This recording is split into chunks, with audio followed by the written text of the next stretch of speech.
आज मेरे बेटे को स्मरण करते हुए आप सब लोग यहाँ एकत्रित हुए हैं। सभी उसके बहुत अपने, बहुत प्रिय जन को यहाँ देखकर मुझे बहुत हर्ष हो रहा है। सबसे पहले मैं इस रिवर वीक इवेंट को चिरंजीवी होने का, चिरायु होने का आशीर्वाद दे रही हूँ। बहुत वो भी जहाँ कहीं भी होगा, मुझे पूरी आशा है कि आप लोगों के इस प्रयास को देखकर बहुत हर्षित हो रहा होगा। आप सबके लिए मेरे कोटिशः आशीर्वाद। आप उसके सार्वजनिक जीवन के विषय में, उसके व्यक्तित्व के विषय में और कृतित्व के काफ़ी कुछ जानते हैं, लेकिन मैं कुछ ऐसे बिंदुओं पर प्रकाश डालने के लिए यहाँ आई हूँ जिनसे आप लोग सर्वथा अपरिचित ही हैं।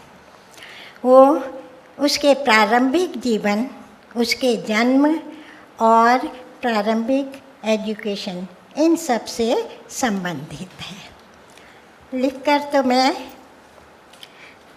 थोड़ा ज़्यादा ही ले आई हूँ, लेकिन प्रयास करूँगी कि इसमें से काफ़ी कुछ, असल में एक बहुत सुंदर भावभीनी पंक्ति है, हरि अनंत हरि चर्चा अनंता।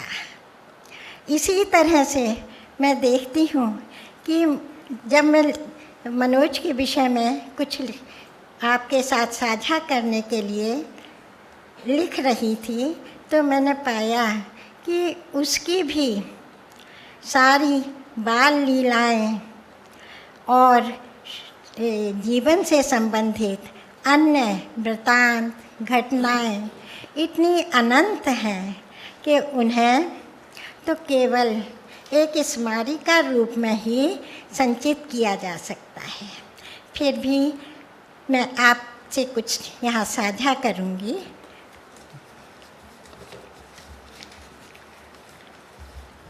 मेरे बेटे मनोज का जीवन असाधारण घटनाओं, क्षमताओं व उपलब्धियों की त्रिवेणी बन जन्मा था।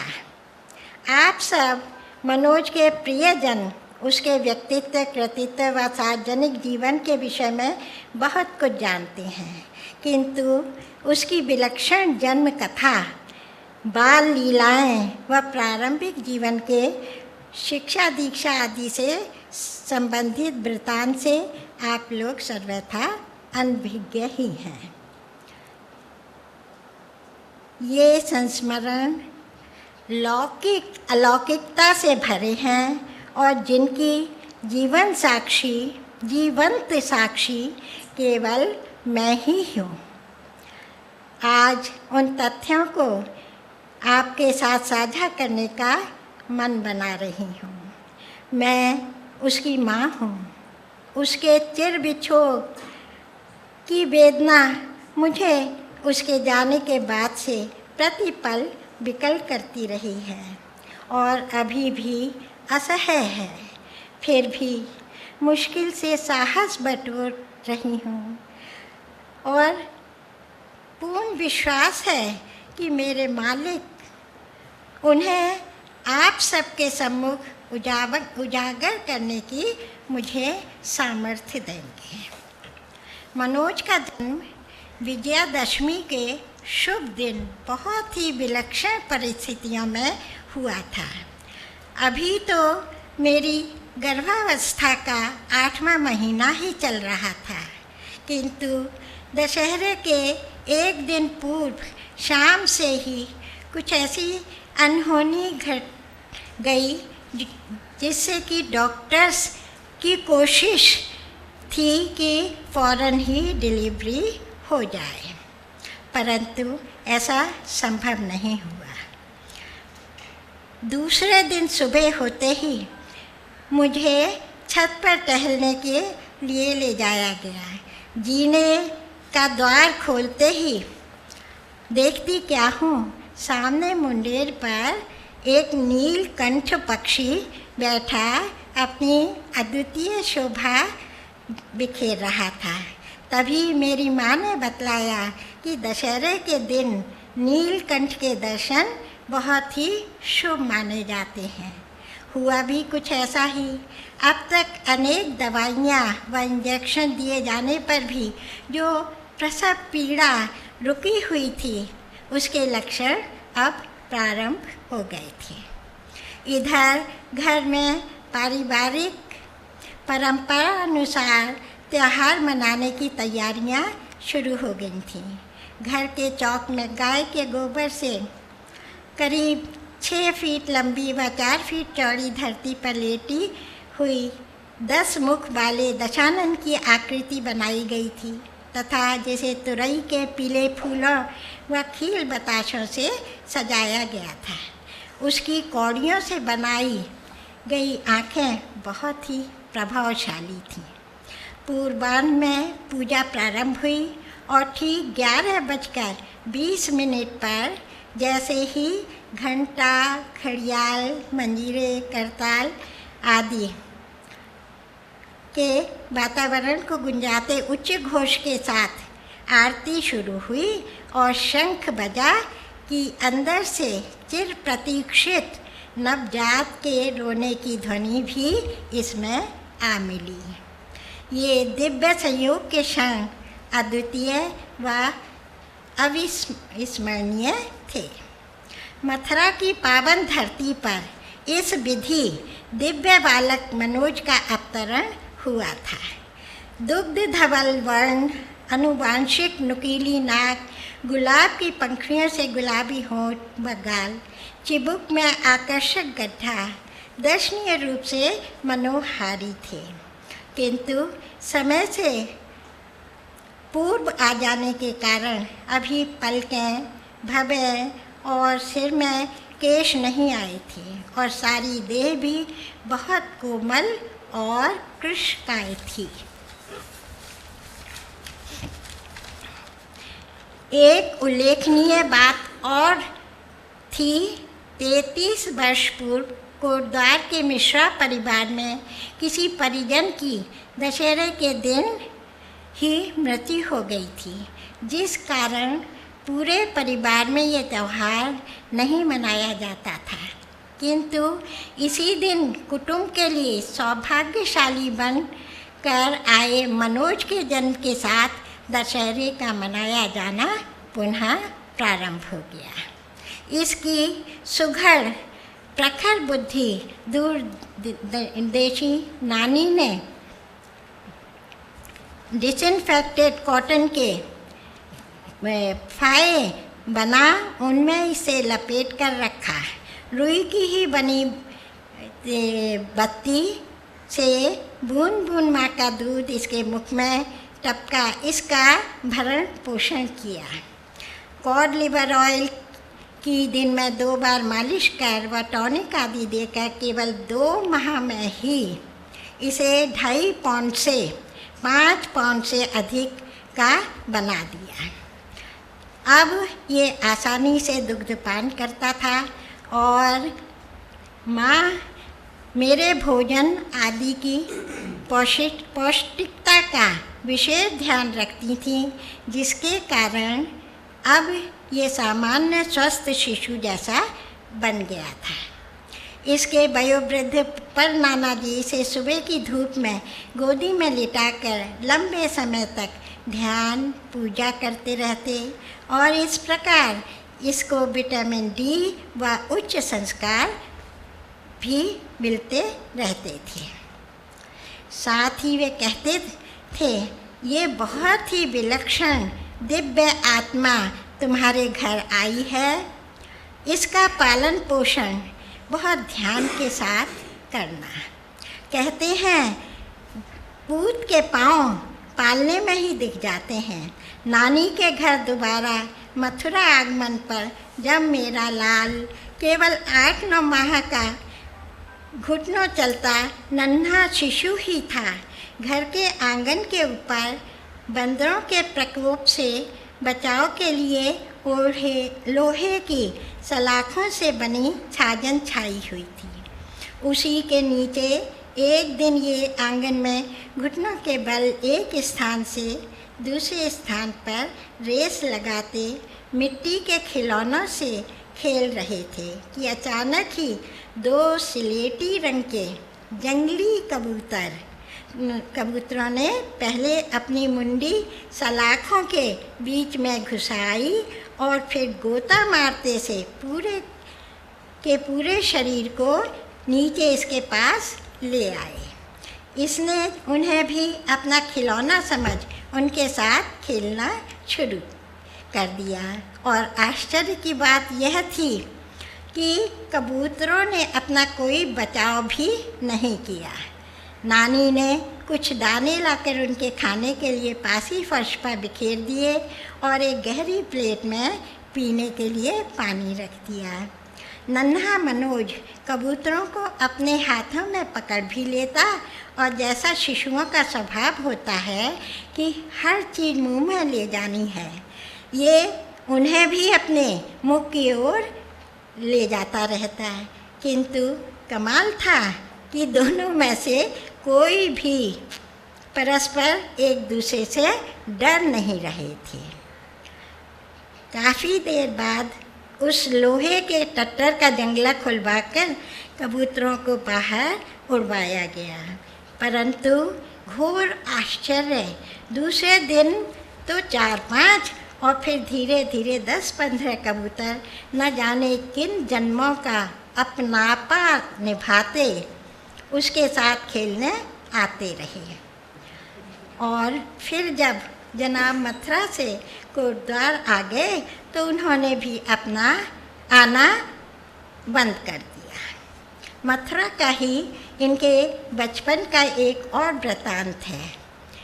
वहाँ के घर पर ढेर सारी ऊंची नीची मुंडेर वाली बहुत लंबी चौड़ी छत थी। मेरा छोटा भाई पतंगों के फेर में मुंडेर पर थाली रखकर खाना खा रहा था। मेरे नन्हे शहजादे ने हाल ही में खड़े होकर चलना शुरू किया था और उस समय मुंडेर पकड़ पकड़ कर चल रहा था और इतने ही में आकाश में कोई पतंग कटी। भाई उसे लूटने बगल के मकान की छत पर चढ़ गया। आप खरामा खरामा खाने की थाली पर पहुँचे, उसमें से खाने लगे। इतने में ही कहीं से एक छोटा सा बंदर का बच्चा आया और वह भी उसी थाली में से खाने लगा। तभी मेरी छोटी बहन भाई के लिए पराठा लेकर ऊपर आई और इस अचरज भरे दृश्य को देखकर उसने तो सारे घर के सदस्यों को ही साक्षी बनाने के लिए ऊपर बुला लिया। इतने सारे लोगों को एक साथ देख बंदर का बच्चा तो भाग गया, किंतु मेरा छोना तो अपने अपने आगे की दंतुलिया दिखाता मंद मंद मुस्कुरा रहा था। ये बात अब आगे है, ये बात देहरादून की है। हम लोग उन दिनों अपनी बुआ सास जी के घर खुड़बुड़ा में आए हुए थे। बुआ जी के पूरे परिवार का दुलार इसकी मनमोहिनी मूरत और बाल सुलभ कारनामों से मोहित हो हर क्षण बरसता रहता था। उनके बड़े से कंपाउंड में एक विशाल गेट कभी भविष्य में लगवाने के लिए लेटा पड़ा था, जिसमें एक और 7-8 सरिये लगे थे जो लेटे होने के कारण सीढ़ी से बने थे। इसे जब जब सभी के दुलार स्वरूप कुछ भी खाने को मिलता, उसे हाथ में लिए उस गेट के पास दौड़ा आता और उसी सीढ़ी पर चढ़ पौआ हप्पा अर्थात टेर लगाता, अर्थात कौआ आ हप्पा खा। अभी 1.5 साल का था, अधिक बोलना तो नहीं आता था, फिर भी उसकी लघु सांकेतिक भाषा तो हम समझ लेते थे, परंतु ये नहीं समझ पाते कि इतनी सी जान ये कैसे कल्पना करती है कि 7-8 सीढ़ी चढ़कर ऊपर से बुलाने पर कौआ आ ही जाएगा। उसी आयु वर्ग में एक बार हमारा लाडला कैनॉट प्लेस देहरादून में हमारे साथ गया था, कभी गोद में तो कभी मम्मी पापा का हाथ पकड़े चल रहा था। वहाँ सड़क पर ही कदाचित विज्ञान स्वरूप 5 से 7-8 साल के नन्हे बालक बालिकाएं अपने अभिभावकों के नियंत्रण में 2 पंक्तियों कदम कदम बढ़ाए जा, जेबी मंघा राम के बिस्किट खाए जा, गाते हुए जा रहे थे कि अचानक उनमें से एक प्यारी सी बच्ची दौड़ती हुई आई हमारे निकट और इसके गालों को अपनी नन्ही सी हथेलियों में पकड़ इसकी चुम्मी ले वापस लाइन में दौड़ गई। हम दोनों तो केवल भौचक्के से दर्शक मात्र बने ही रह गए, किंतु इन्हें तो जैसे कुछ भास ही नहीं हुआ। अब तक इनका छोटा भाई नीरज आ चुका था और अब हम लोग देहरादून में ही लक्ष्मण चौक में रहने लगे थे। हर समय बहुत उत्सुकता से बार बार उसके पास जा उसे देखता, कभी उसकी नन्ही हथेली अपनी हथेली पर रख कर नापता कि वह कितनी छोटी है, कभी उसकी बंद आँखें अपनी उंगली से खोलने का प्रयास करता है। इससे आहत हो जब वो रोने लगता तो आप भी जनाब साथ में रोने लगते हैं।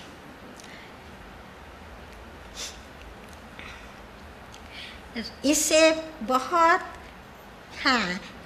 ही जब वह रोने लगता, जब घर का सहायक इन दोनों को प्रेम में बिठाकर घुमाने ले जाने को निकलता तो हमेशा ही घर के पास ही स्थित चीड़ के बाग जाने की जिद करता है। वर्षों की ये उसकी पहले से ही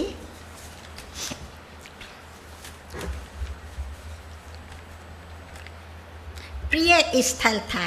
वो एक मिनी चीड़ के बाग का जंगल था और जंगलों से उसे 2 साल की अभी अवस्था थी, उसी से बहुत प्यार था। एक दिन हमारा लाडला अपने पप्पी को भी डब्बू का टोपा पहना, डब्बू छोटा भाई, उसका टोपा पहना अपने पास बिठाकर चीड़ का बाग घुमाने ले गया। उन्हीं दिनों इसके पापा ने देहरादून में ही स्थित हरवर्डपुर में क्रशर, आरा मशीन आदि की फैक्ट्री खोली थी, जिसका नाम रखा था मयूर मिल्स। इसी कारण हम लोग भी अब हरवर्डपुर ही शिफ्ट कर गए थे। वे गर्मी के लंबे अलसाए दिन थे। एक दोपहर हम पति पत्नी खाना खा पी कर सो रहे थे। छोटा बेटा भी नींद में मगन था, दूसरे कमरे में पालने में लेटा, और ये साहब खिलौनों से खेल रहे थे। उम्र होगी लगभग 3 वर्ष। खेलते खेलते इनकी निगाह ब्रश और काले रंग की पॉलिश पर पड़ी, जिसे इनके पापा ने कदाचित अपने जूतों पर करके वहीं छोड़ दिया था। बस अब क्या था, हाल ही पापा को जूते चमकाते देखा था, उसका अनुकरण खूब किया अपने छोटे भाई के पूरे शरीर पर। और छोटे मियाँ जेट ब्लैक बने टुकुर टुकुर 2 आँखें चमका रहे थे। इतने ही में मेरी पड़ोसन किसी काम से अंदर आई और यह कौतुक भरा दृश्य देख खिलखिलाकर जोर से हंस पड़ी। उस अनन्य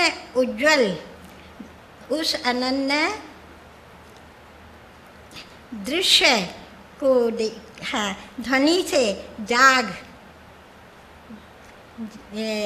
जाग मैं दौड़ती हुई वहाँ आई और उस निराले नज़ारे को देख हतप्रभ सी रह गई। हंसूं या रोऊं, चिंता थी इतने छोटे बच्चे पर पॉलिश का कितना बुरा असर होगा। बुद्धि काम नहीं कर रही थी, इसे साफ करूं तो कैसे करूं। खैर, डॉक्टर गौतम की पत्नी के सहयोग से जो पड़ोसन थी, उनके सहयोग से एक तौलिया सरसों के तेल में भिगो या गया और बड़ी देर तक उससे पोंछ कर डब्बू को साफ किया गया। इधर आप जनाब मेरे आहत हो जोर से ये कहने पर, हे भगवान ये क्या हुआ। सहमे तो जरूर, किंतु खुद कुछ गलत किया है ये नहीं समझे। एक शरारत भरा कारनामा इनको बहुत प्रिय था। यहाँ घर के पास ही एक छोटी नहर बहती थी। इन्हें उसमें कुछ भी डाल छप की आवाज़ सुन घोर आनंद आता था। इस प्रकरण में सबसे पहला शिकार 1.5 फीट लंबी बम्बई से आई टॉर्च हुई, और फिर तो जहाँ हमारी नज़र बसती कितने बर्तन, किताबें, डायरियाँ, पेन, दवा की शीशियाँ, जूते चप्पल आदि उठा नहर की भेंट चढ़ा आते हैं। आज हर्बर्टपुर में रहते हुए हमें साल गुजर गया था। एक दिन पता चला कि बच्चों के प्रिय चाचा नेहरू जी हर्बर्टपुर होते हुए चक्रौता जा रहे हैं। हम दोनों खूब सारे लाल गुलाबों के साथ इन्हें साथ लेकर उस चौराहे पर जा खड़े हुए जहाँ से नेहरू जी की गाड़ी को गुजरना था। उनकी गाड़ी करीब 9:30 बजे तक दूर से आती दिखाई दी। यहाँ भीड़ न के बराबर ही थी, क्योंकि नेहरू जी का कोई प्रोग्राम यहाँ रुकने का नहीं था। किंतु अचानक ही जैसे ही बबलू को उन्होंने देखा और गाड़ी रुकवा ली, झपट कर उतरे और इसे उन्होंने गोदी में उठा लिया।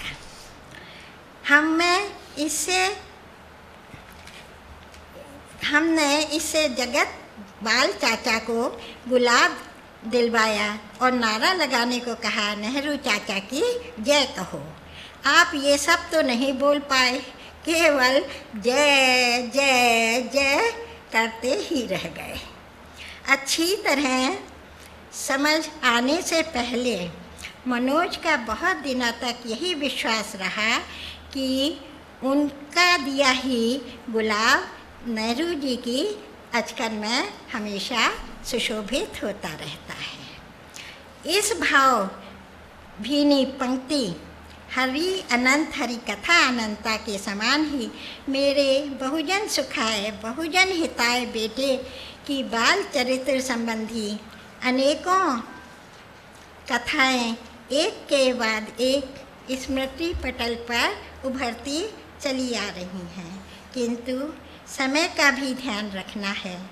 अतः फिलहाल जंगल व जंगली जानवरों से उसकी आत्मा से छलकते प्रेम के 2 दृष्टांत सुनाकर मैं अपने कथन को विराम दे रही हूँ।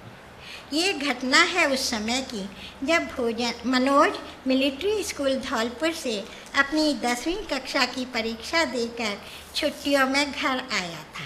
वह उसका एक समवयस्क चचेरा भाई व एक मित्र कोटद्वार के निकट ही चरक का डांडा केवल लगभग जो 2-2.5 हजार फीट ऊंची पहाड़ी है को फतेह करने गए थे और उसमें सफलता प्राप्त कर वापस आ रहे थे। तभी लौटते हुए दोस्त ने बड़ी नाज भरी खुशी के साथ जेब से एक बहुत सुंदर नन्हा सा जल के बिना भूमि पर जिंदा रहने वाला कछुआ निकालकर सबको दिखाया कि ये मुझे रास्ते में मिला है, किंतु उस असहाय नन्ही जान का इस प्रकार बंदी बनाकर लाया जाना मनोज को बिल्कुल पसंद नहीं आया। उसने उसे देखते ही फौरन पूछा, कहाँ से लाए हो इसे? और उसके प्रत्युत्तर में 3-4 किलोमीटर पहले से बताए जाने पर दोनों साथियों को लेकर वापस गया और उस निरीह प्राणी को सुरक्षित रखवाकर वापस लौटा।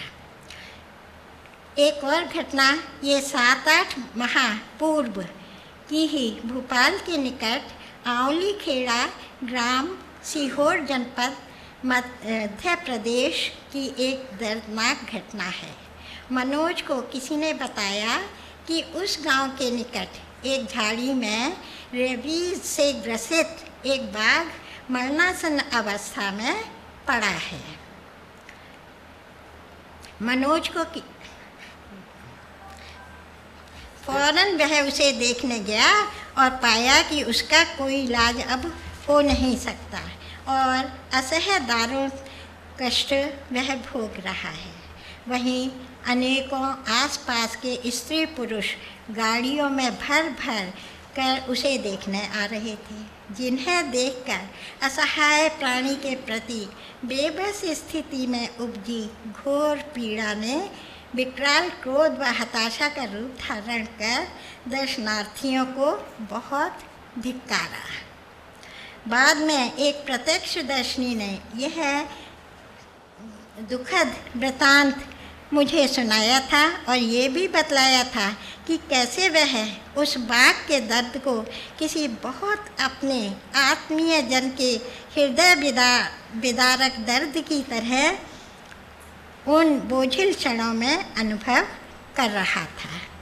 तो ऐसा था आपका बहुत अपना मनोज मिश्रा और मेरा सर्वमंगलकारी प्यारा बेटा।